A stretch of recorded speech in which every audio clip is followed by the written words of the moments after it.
Have you heard about the upcoming game Legacy Steel and Sorcery? Legacy Steel and Sorcery is an action PvPvE style game where you and up to 2 friends can join together, hunt, loot, and explore ruins to gain resources, materials, gear, and more before safely extracting back to town. However, there is a catch. Currently, this game is in alpha, and they only have just recently released the demo for the game, and honestly, it's shaping up to be amazing.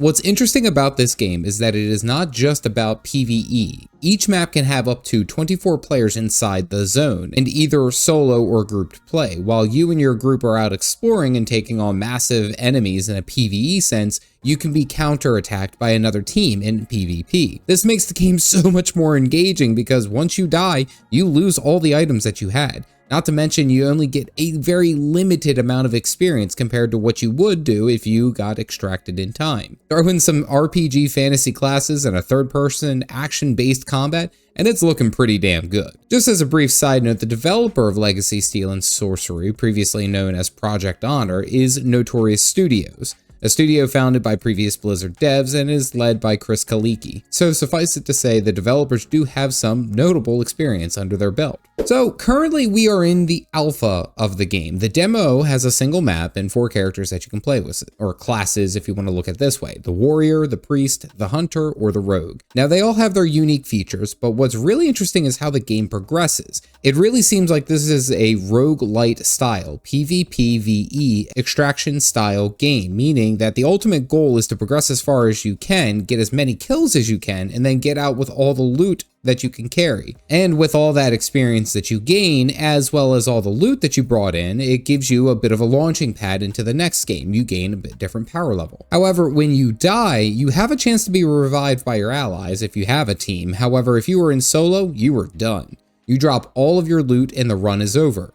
This happens really fast. You can be killed very quickly in combat, which makes every engagement a bit more intense as you are combating these creatures. Not to mention the players that you will encounter out in the wilds who will try to attack you and kill you while you are simply surviving. Starting out, you can only really carry a few health potions and a few bandages. As you take damage, your maximum health along with your active health decrease, meaning that there's only so far that you can push your character each run. The potions that you get help regen HP, while the bandages help recover maximum HP, and so that you must do as much as you can before needing to be extracted. The combat, however, does feel pretty good even this early on. The game on Steam is noted as a Souls-like, and that does ring true. 1 or 2 critical dodges can keep you alive, but one misstep can get you blasted for 50% of your HP, depending on your class. The combat gives you a number of active abilities that you can, of course, level up as your character levels up, so getting out with as much experience as you can seems to be the key. And each one of these abilities offers a notable improvement to get out a bit better. Now, the fun bit about this is that the combat has not only a few active skills, but it also has a dodge roll as well as a stamina bar that depletes as you dodge and evade. There's also a blocking mechanic for the melee, which you get to block for a couple of attacks. Warriors seem to be able to do it better than the rogue that I played.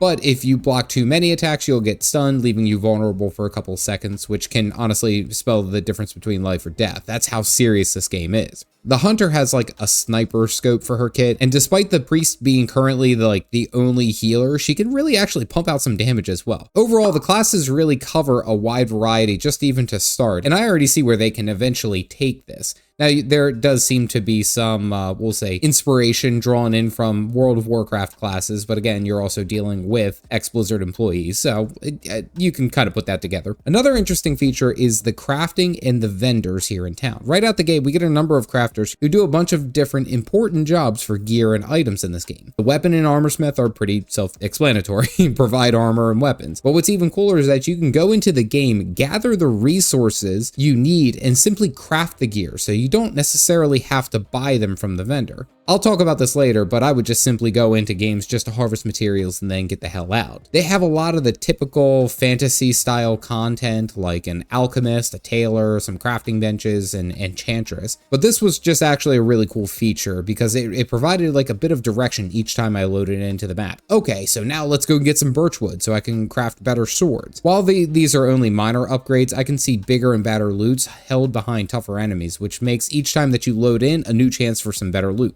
pretty cool system. And early on, it really seems like these things are fleshed out, and it's building a good base for this game, I will have to say. So to start, the combat in this game is very fun, as I've mentioned before. The different skills and abilities used situationally really adds a layer of beginner friendliness, but also deep mastery. For example, using the Hunter's Trap to hold an enemy and then following it up with an explosive seed, all the while you're pelting the target with arrows, really did provide a bit of strategic play. I also liked using the throwing dagger and teleport for the rogue to kite some melee enemies away while I jumped onto the ranged enemy and dealt some DPS. Having said that, there were some things I noticed about the combat that kind of felt unfair. For example, the attack spam on enemies. Like, if there were a group of enemies that I was attacking, I could just simply spam the attack and nearly indefinitely stun lock them from being able to do anything. Every time they would take damage, they would stagger just for a little bit, and I wouldn't have to worry about a counterattack because every one of those attacks is animation canceling. Conversely, if I was taking on multiple enemies at the same time and they attacked me consistently, I had no chance of dodging or blocking. It was simply stun, stun, stun, dead. Another feature that I very much enjoyed actually from this game was the idea of the loot and extraction. There were times where all I wanted to do was get loot and get the hell out of there, especially as I mentioned with the crafting, when I was targeting specific pieces of gear that I needed the materials for. While I know that this game is a PvPvE extraction game, I would make a rush to get the loot as I could and then get out, despite it not really leveling me that much. I would focus on getting the gear that I could. It made me make a conscious decision each time that I loaded in to either avoid enemies and players, for that matter, to get out with my good loot bag. A counter to that loot problem that was kind of twofold. One being the lack of inventory space. Now, in my time playing, I did not see a way that we could expand our inventory, so I'm not 100% that this will be an issue, because I could see this being something that they unlock further down the road, is that you can have larger inventory slots. However, in the demo, that was something that I ran out of. I ran out of inventory space like really fast. I would harvest a tree out in the wild and it would eat up damn near my whole inventory slots.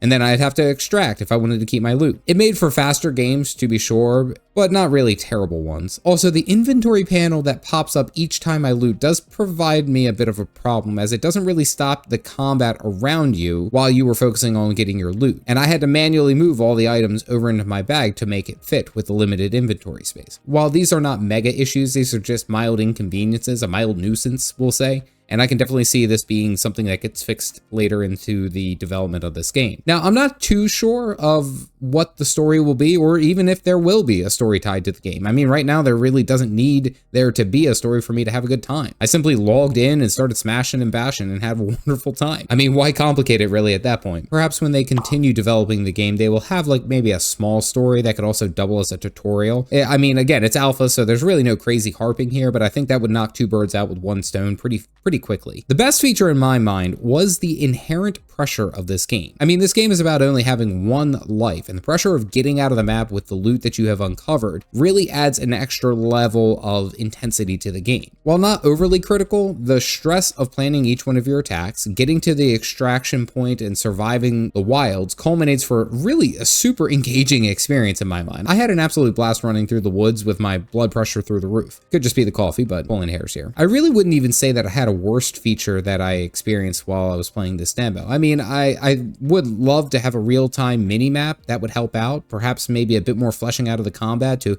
avoid some of the issues that I had mentioned, but overall, the game in alpha is not terrible, and it's shaping up pretty well. Admittedly, I really don't know if there's any other RPGs that really hit what Legacy Steel and Sorcery is looking to do. They appear to almost be in their own little niche. Now, the one main game that I can think of that is somewhat in the area is Hunt Showdown, where it's a PvPvE style game. The devs, despite developing a long-running MMORPG in World of Warcraft, really don't classify it as an MMO, which honestly, looking at it and playing it, I could see why. The game really removes any kind of crazy, unique identity with each of the classes and makes it more feel like you're picking a champion for Overwatch or League of Legends. They don't really have the in-depth customization. Here's the simple kit that you have for your character. Now it's up for you to use the abilities and knowledge of the game to get as far as you can. Now, I haven't personally played Hunt Showdown, but it does feel similar in this regard, at least from what I've been able to see. So perhaps that is its competition, but I really don't see anyone else scratching this particular itch that Legacy Steel and Sorcery is.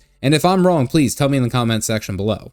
Going into this game, I was simply curious of how it would feel in early alpha. Now, I did sign up for the playtests earlier this year, and regretfully, I never was able to get to them. They always happened on the weekend when I was busy with other things. So despite all that the game has, it has held my attention.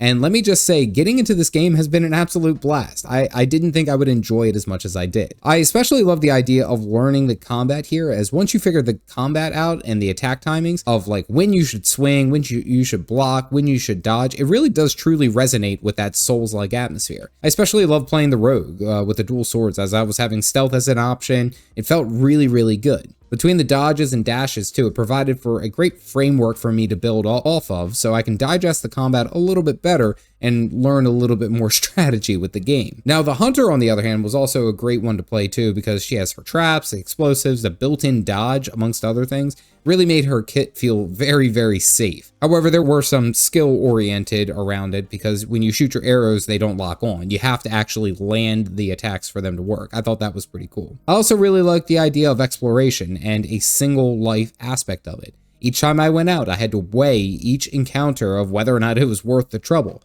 Even if I had a huge HP advantage and health potions, the health potions only heal so much over time and not immediately, so I did not have a get out of jail free card. If I got overwhelmed, it didn't matter how much HP or health potions I had. I was done for. The world for this game does look intriguing as well. It's almost like a variation of World of Warcraft's Ashenvale Forest, which really doesn't come, again, as massive surprise because, well, you guessed it, they were former Blizzard devs. Despite the polyblocks and the unrendered environment, the gameplay did truly shine through my experience here, and it's something that I'm very much keeping my eye on. Overall, I really think I'm going to enjoy playing this game. Despite the demo only being in alpha for its iteration, it has provided me with some good fun, stressful moments, and satisfying wins to say the least. I can imagine how this game will develop with new maps, different classes, item combinations, different game modes, and more. The game really does have some crazy potential, and for the demo to already provide this much of a fun experience, it has me paying extra close attention and focus of where this game will go. I really hope they keep the sound effect from me being hit as a rogue.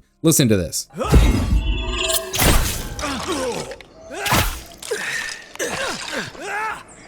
This is just a bag of bones.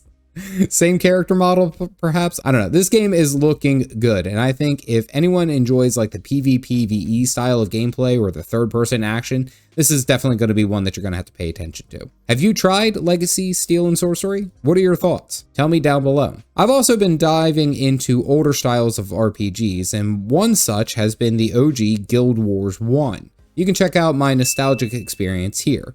Otherwise, stay caffeinated, folks.